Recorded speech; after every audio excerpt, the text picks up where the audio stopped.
여러분 누가 얘기했는지 한번 맞춰보세요. 어느 날 자고 일어나 벌레로 변해 있었다. 어느 날 자고 일어났더니 벌레로 변해 있었다. 변신. 누구죠?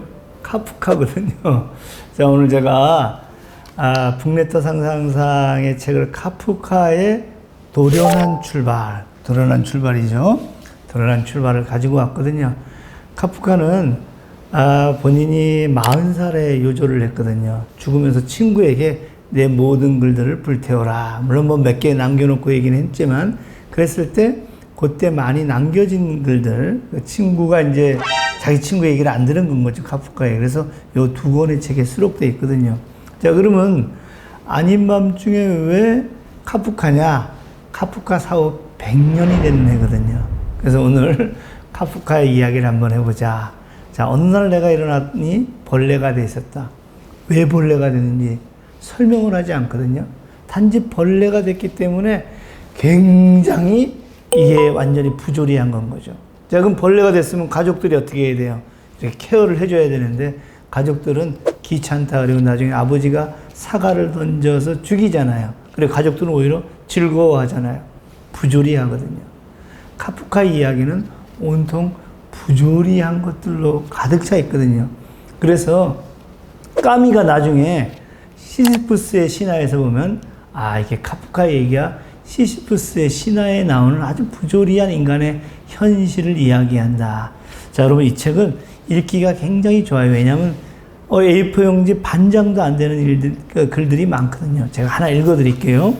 요거는 도련한 출발에 나와 있는 이야기인데, 작은 우화라는 글이에요. 전문이거든요. 지가 말했다. 세상이 날마다 좁아지는구나.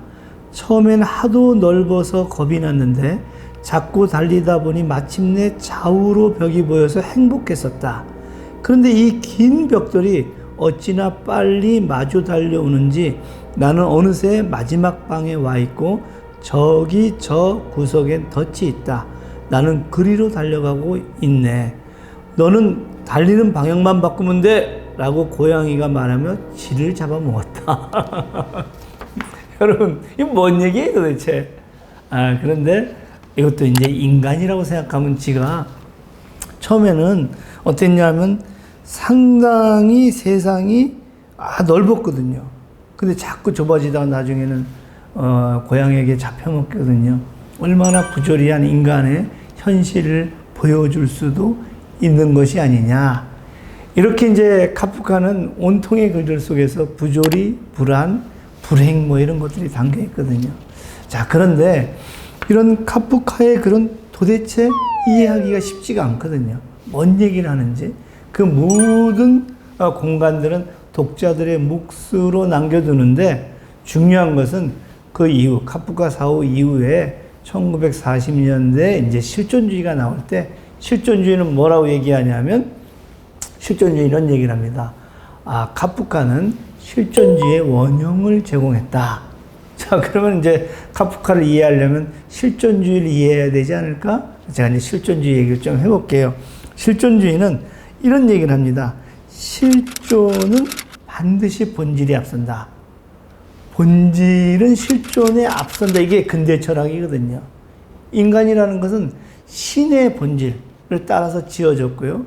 우리가 예를 들면 이런 책상을 만든다. 그럼 먼저 책상의 본질을 생각하잖아요. 저 책상은 어떻게 쓸 것이다. 그런 다음에 어떻게 돼요? 실존, 이 책상을 만들잖아요.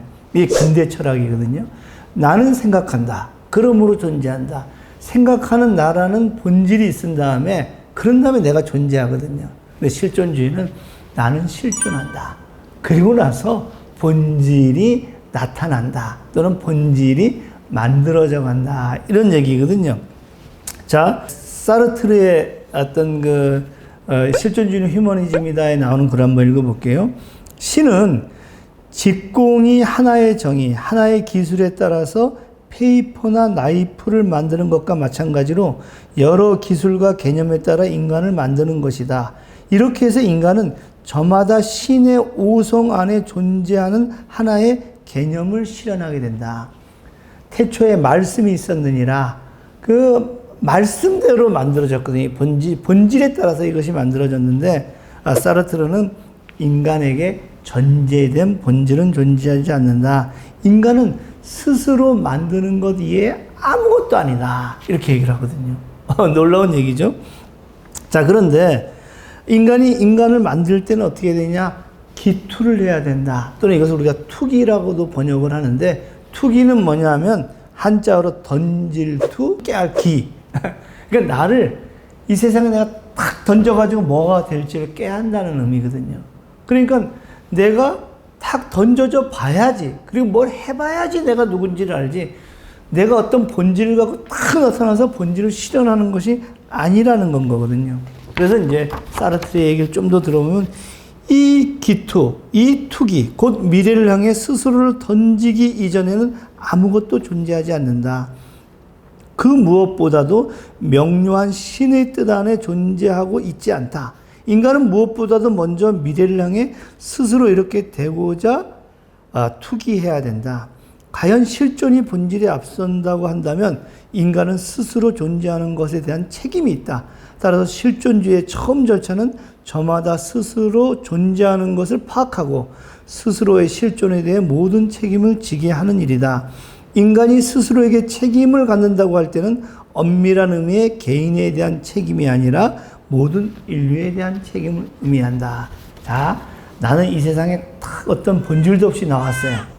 근데 내가 딱 보니까 나는 저런 것이 되고 싶어. 저런 것을 돼야 되겠어. 하고 지향성을 갖게 되거든요. 그리고 그것을 하려고 딱 하는 게 이게 투기거든요. 그 투기의 과정들 속에서 내가 무엇이 되어가는 건 거다. 근데 그 투기는 하나의 어떤 자유잖아요. 근데 그 자유는 던질 때 그냥 던지는 것이 아니라 인류에 대한 책임, 이웃에 대한 책임, 동료에 대한 책임을 진다. 라는 것들이 사르트르의 이제 실존주의거든요. 자, 여러분들의 본질은 뭡니까? 그리고 본질은 여러분들이 신으로부터 또는 이 사회로부터 주어진 것입니까? 아니면 여러분들이 만들어 가야 되는 겁니까?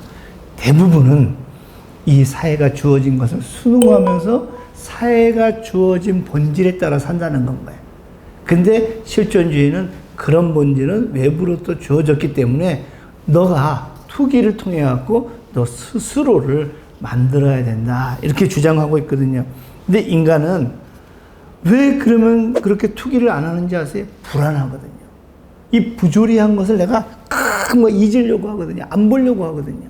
그래서 투기의 본질은 부조리한 현실, 불안의 현실, 이 절망의 어떤 이 고독의 이런 것들에 맞서서 내가 나를 투기할 때 만들어지는 건 거다. 이렇게 주장하거든요. 자, 여러분, 저는 예전에 실존주의 싫어했거든요. 왜 싫어했는지 아세요?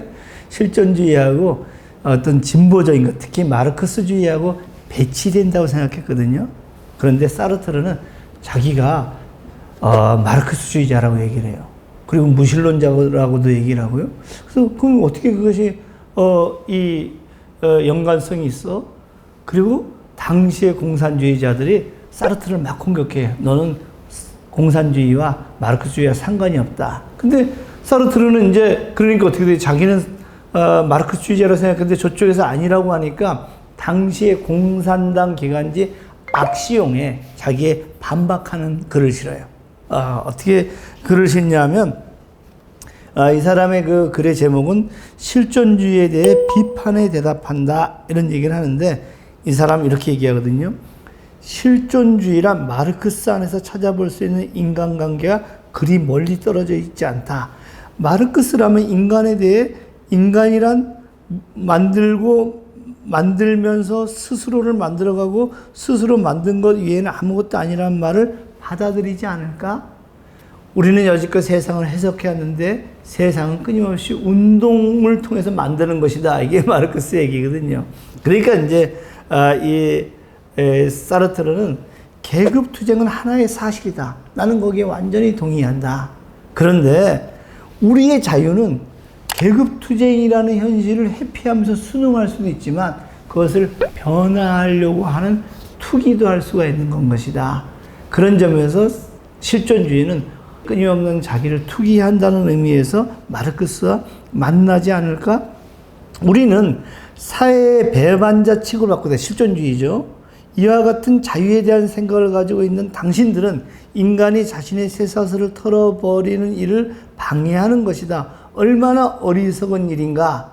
이 얘기는 뭐냐면 우리는 세상을 털어버리려고 투기를 하고 있는데, 그러면서 이제 뭐라고 얘기하냐면 우리가 이 빈곤에 대해서 순응하냐 저항하느냐 하는 것은 하나의 선택이다.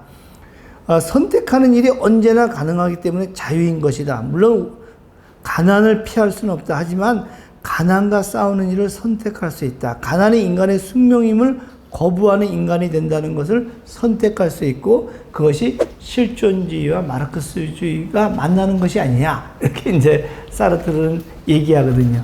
다시 우리가 오늘 하려는 이야기가 누구죠? 카프카죠.